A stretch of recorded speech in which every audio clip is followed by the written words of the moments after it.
أعوذ بالله من الشيطان الرجيم بسم الله الرحمن الرحيم اللهم صل على محمد وآل محمد الحمد لله الذي هدانا لهذا وما كنا لنهتدي لولا أن هدانا الله.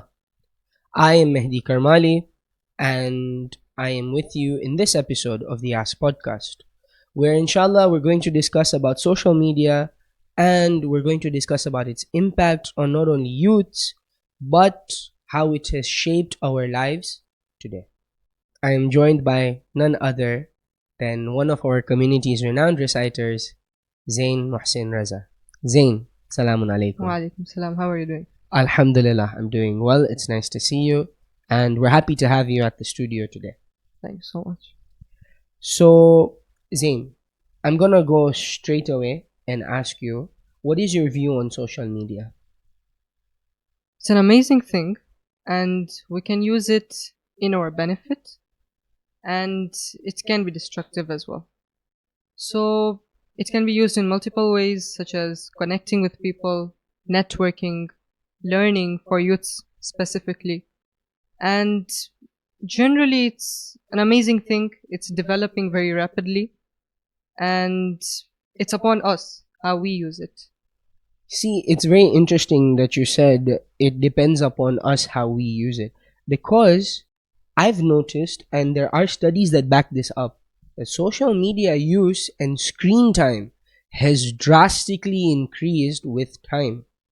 So I love how you spoke about the fact that it depends on how we decide how we want to use social media. So that's very good. So, I mean, we love technology, we love learning about technology, and this begs the question, Zain, should children younger than us or youths younger than us be allowed to be on social media? So again, depends on the person and the supervision of the parents.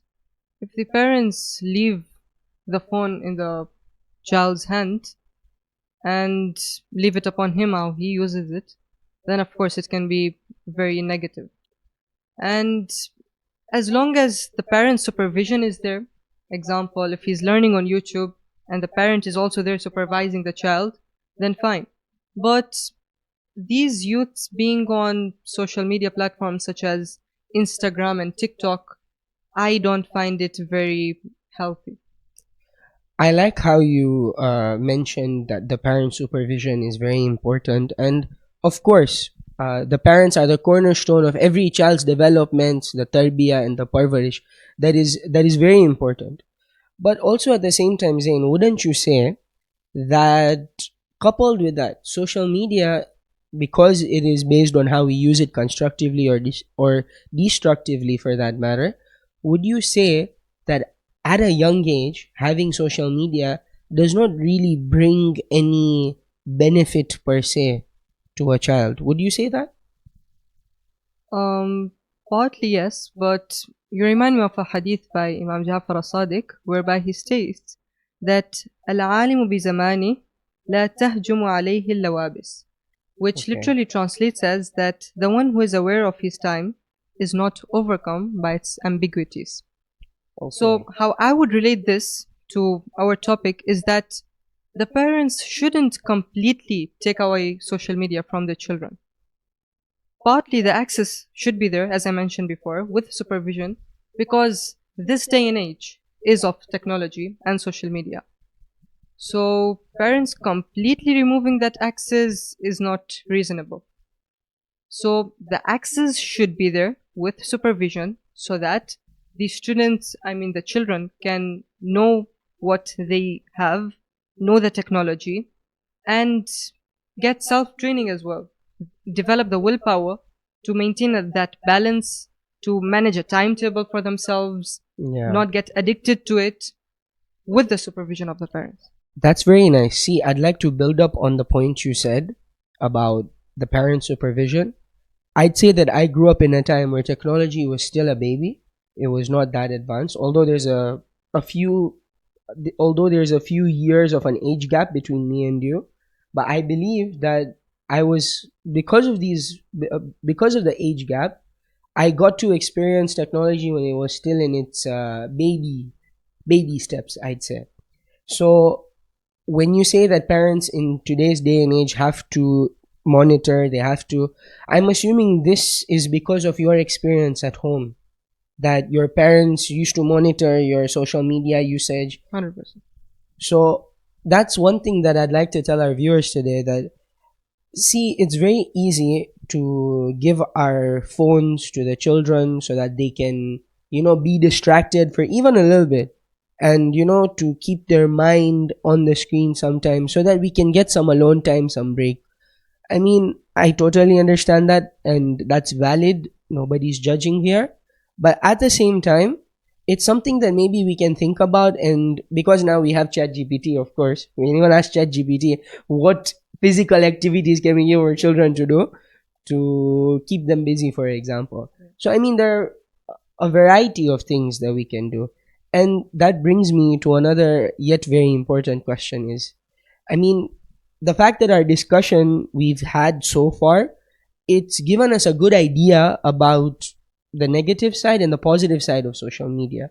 So I don't think we need to really ask the question, is social media good or bad? Like you said in the beginning, it's all about how you use it. And I totally agree with that. I mean, alhamdulillah, we're both reciters of the community. We partake in dua recitation at the mosque. So I feel when we post something about dua on social media, for example, I believe we're not only creating awareness about dua on social media, but we're using it effectively. Essentially, we are using it effectively. Exactly. So since we've seen the benefits, we've seen the negative side as well, that sometimes people are going to be using social media negatively or positively. This begs the very big question for me to ask: what is your personal experience with social media? My experience has been one that is mixed, right? So I have been addicted to social media. Sometimes my screen time was 3 to 4 hours. Okay. And that actually, in this day and age, studies have shown that an average teenager, his average screen time can go up to 6 hours a day. Whoa. Exactly. So my experience when I started social media, posting my Nauha recitations, Manqabat recitations.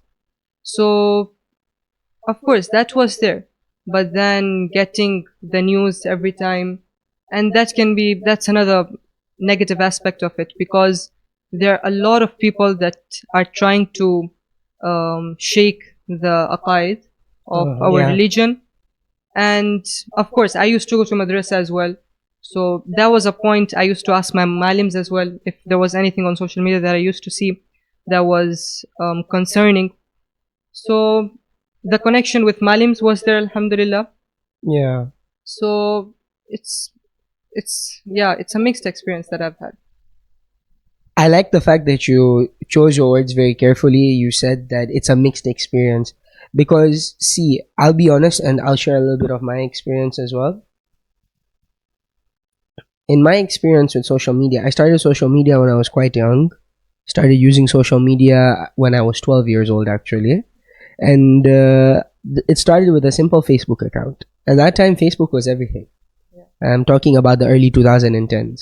And I'm sure our viewers would be able to attest that in the early 2010s, we used to normally use BlackBerry Messenger if you had a BlackBerry phone, or you would use Facebook. So when I started using Facebook, that's the exact thing. The mixed experiences, different types of content. At that time, I'd say the content was not as objectified, or it wasn't towards a certain viewpoint or a certain mindset. But in today's day and age, we can see that the mindset that social media is giving other people is somewhat materialistic. I need to show that my life is amazing. I need to give the best out there. And that's something that, can, of course, hurt the confidence of a human being or a child. Just cutting off you there, sorry. There are people, teenagers specifically, that are facing depression and anxiety because of the same issue. They are watching others' materialistic and fake lives which is not so real. Yeah. And that is causing the depression amongst our teenagers. I mean, yeah, I can imagine. I mean, imagine you're someone who's trying to find yourself in this world.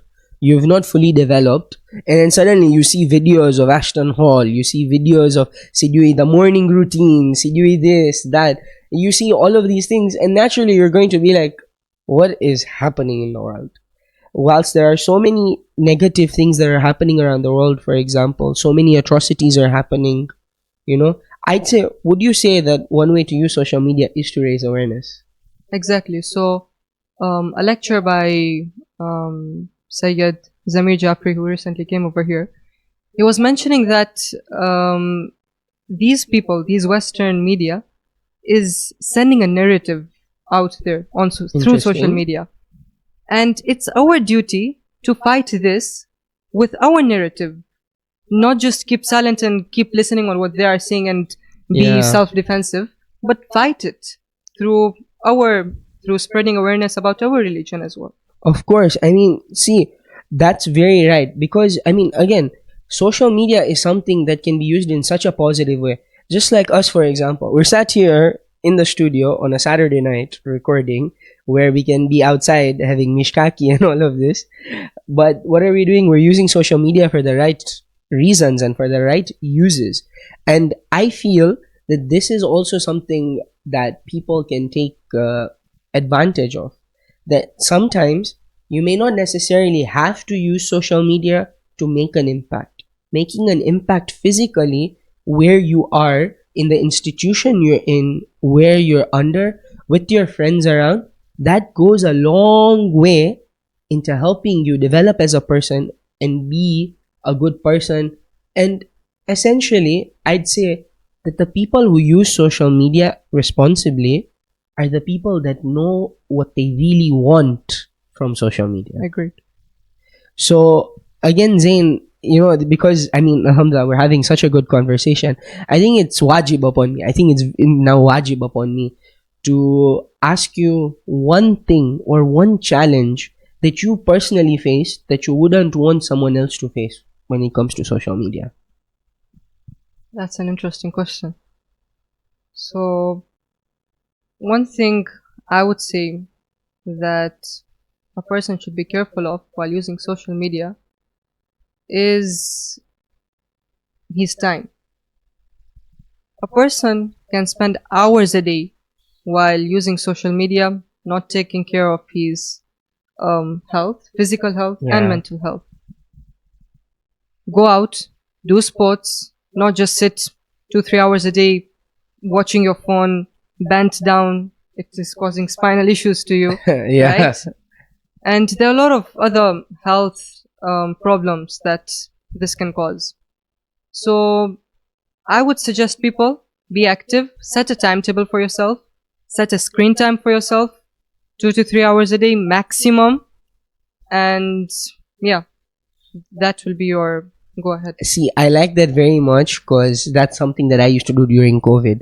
See, when we were all locked down at home, self-isolating, and things were like haywire, we're literally, our night is day and our day is night. That's how messed up COVID got us, and that's how messed up life became at that, it became at that point.